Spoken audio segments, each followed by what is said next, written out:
We often talk about frequency like it's something you either have or don't have, or that it's just feeling good all the time. But frequency is not something that you can perform or fake. It's something that you return to, and that's a very different thing. Hello, and welcome back to Cozy with Chelsea, a podcast to nourish your mind, body, and soul. I am Chelsea, your host. Today we are diving into what frequency actually is and what it feels like to actually raise it and actual ways to genuinely shift your energetic state. Oh, and bonus, we're going to talk about your human design and what it can tell you about your energy specifically. What even is frequency? So frequency is your current energetic state. And this can be shifted by your thoughts, your environment, your nervous system, many factors. It's not a fixed thing, okay? It can constantly be moving and shifting. And again, high frequency doesn't necessarily mean good vibes.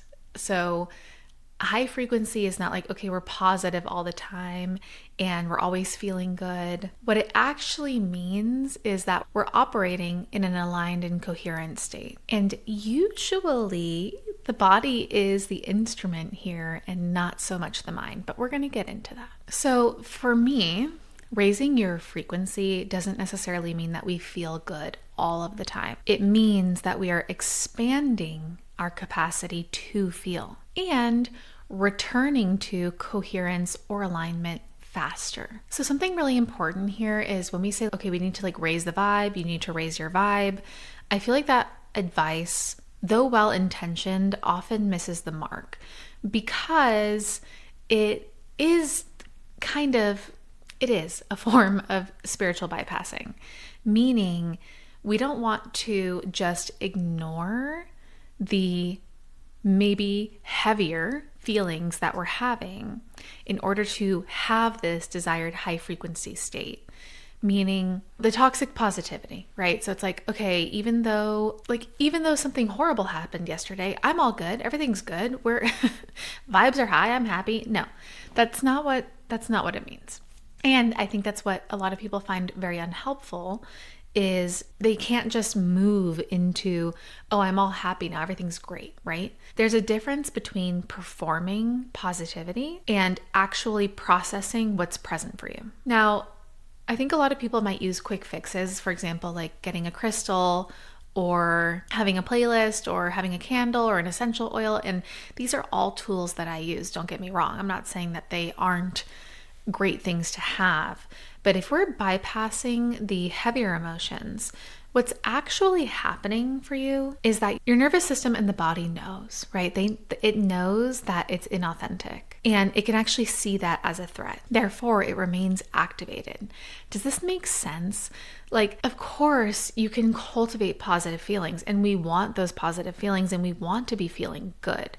So I want to be clear that what I'm saying is you can cultivate those, and there's even a way that you can adjust, there's neuroscience behind it, right? We're going to rewire our brain to feel these more positive emotions. However, we don't want to bypass the processing of the heavier stuff as well. Because if we don't process those emotions, they don't just magically disappear. The emotions are going to remain there. And I am even an example of this in the past. I have been going through hard times. And it's funny because sometimes we can avoid the hard feeling, right? Especially if you're knowledgeable in this area. You might think, oh, well, this hard thing is happening to me, but I can override it, and I can I can still feel happy and I can still see the silver lining and I can be grateful for everything. And I think those are all wonderful, wonderful tools to have as long as we're not avoiding the processing of the heavier emotions. Because what you might find is if you don't actually process those heavier emotions, they start to leak out or one day a volcano erupts of those emotions. Now it's funny, I actually sometimes think of IFS in this situation, which if you're not familiar is internal family systems, which is the idea that there are different parts of you that do different things for certain reasons. And I think that We can have a part of ourselves that is carrying something heavier, and then we can have another part that's trying to override it with the positivity, which really all that's doing when we're trying to override it is creating inner conflict, and therefore we're not living in alignment. So my point really is that you can't think your way into a higher frequency or vibration. You have to actually feel your way there, which means that you have to be willing to feel what's actually already present for you. Okay, let's talk about what actually will help shift your energy and your frequency. We're going to start with the nervous system. You know, I always talk about it, but it's important, especially in this context. If you are dysregulated, if your nervous system is in fight, flight, freeze, fawn, all of the Fs, nothing is going to land. Nothing else you try is going to land. Well, I shouldn't say nothing else, but probably nothing else is going to land. The ventral vagal state is the high frequency state, right? That is where you are calm, connected, present. We talk about regulating the nervous system like it's some magical thing you do one time and now your nervous system's regulated, right? So especially if you're somebody who's had chronic dysregulation, you know, these are like daily actions. It doesn't have to be anything crazy. It doesn't need to be a 3-month retreat. It can be daily bilateral stimulation. And bilateral stimulation is something that's used in EMDR, but it's also walking, right? Like walking, having your legs and arms switch, that is bilateral movement. So it could be going for walks, it can be shaking, it can be tapping, it could be EFT, breath work. I mean, whatever it is that's going to get your nervous system into that calm and relaxed state. So nervous system regulation. So the second one that I have is emotional honesty and completion, meaning we name it to tame it. That's a very common phrase. And we can think of IFS in this situation too. So what part of me is active right now? And what does it need? So if we can get really clear on what part is reaching out to us for support and how can we support that part. Now, completion, when I say completion, I don't mean that we're necessarily, though we could be, resolving whatever emotion is coming up for you. It could just be that we allow ourselves to have the emotion, or we allow ourselves to move through that emotion. So a journal prompt that you could use, or a question to ask yourself is, what am I not really allowing myself to feel right now?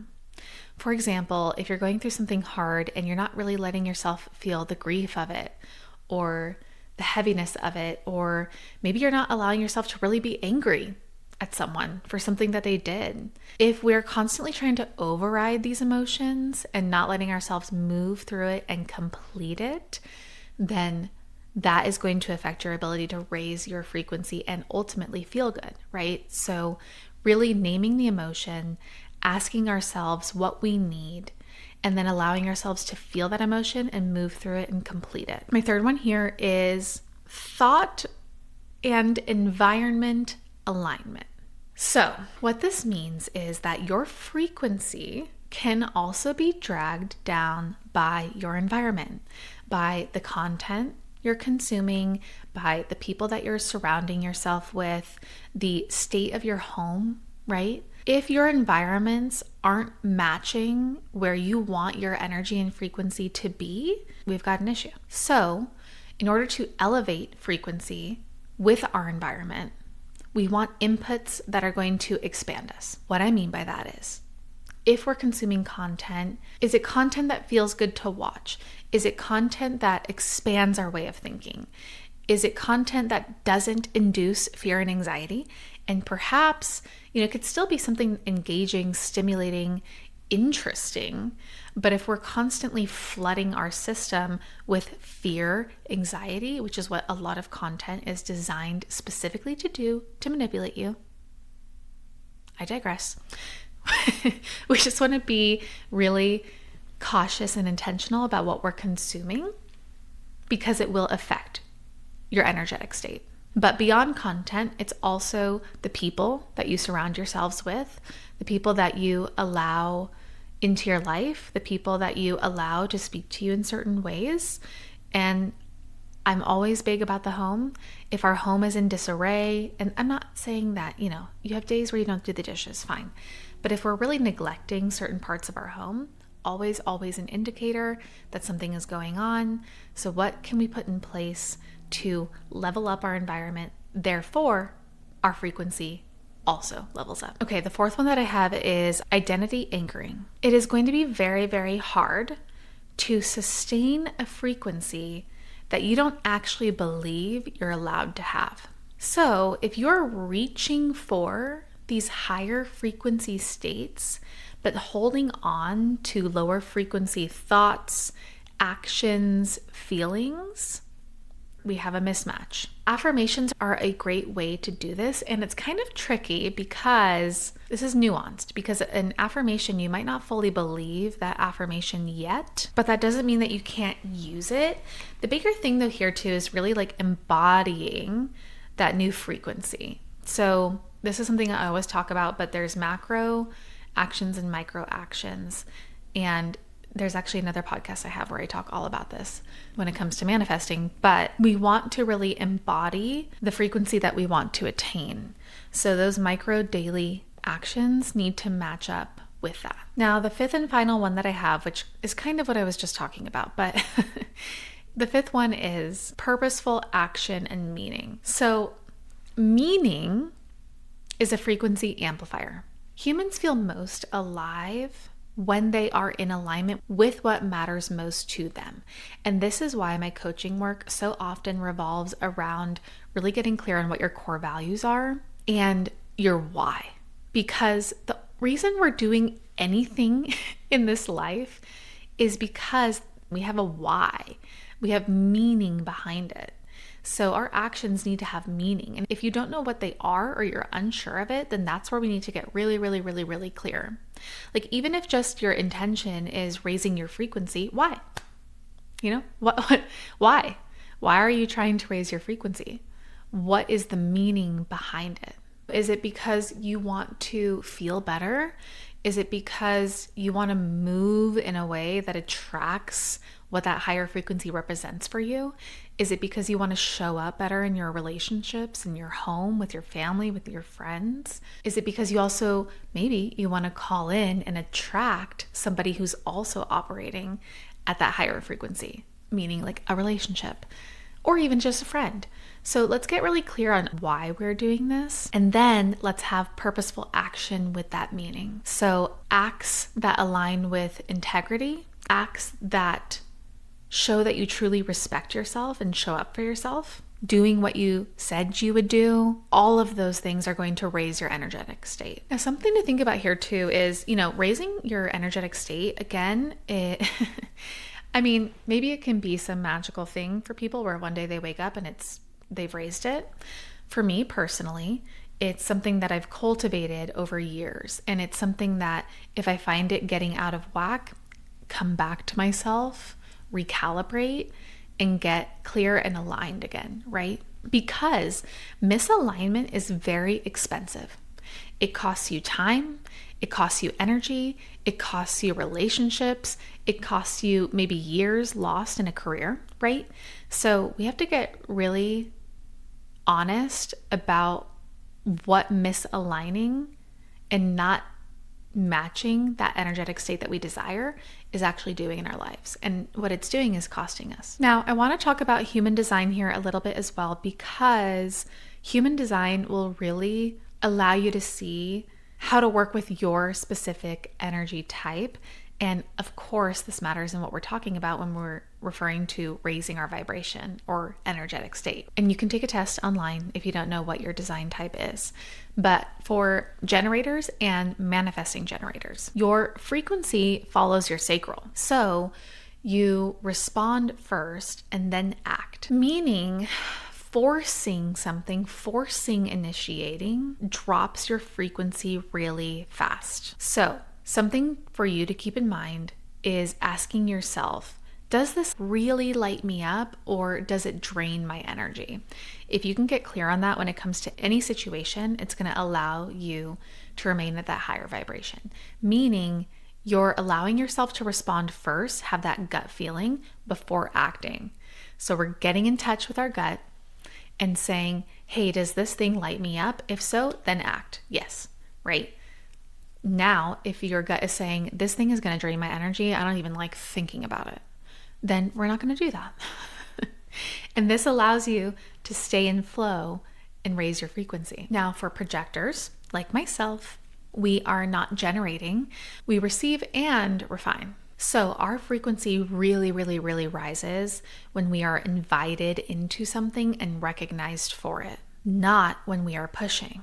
Resting is actually productive for us. So if you're a projector, you might just need to rest to raise your frequency. And bitterness is the signal that something's out of line. So for a projector, a frequency shift is really more about trusting the invitation and releasing the hustle. Now for a reflector, your energy is very tied to your environment and the lunar cycle. So the question for a reflector is more about who are you with and where are you? Now, if you want sort of like a simple daily frequency practice, then I would recommend a 3-point daily check-in, okay? Now, this doesn't have to be regimented every single day of your life, but take what resonates. So you could start in the morning by asking, what does my body need to feel regulated today?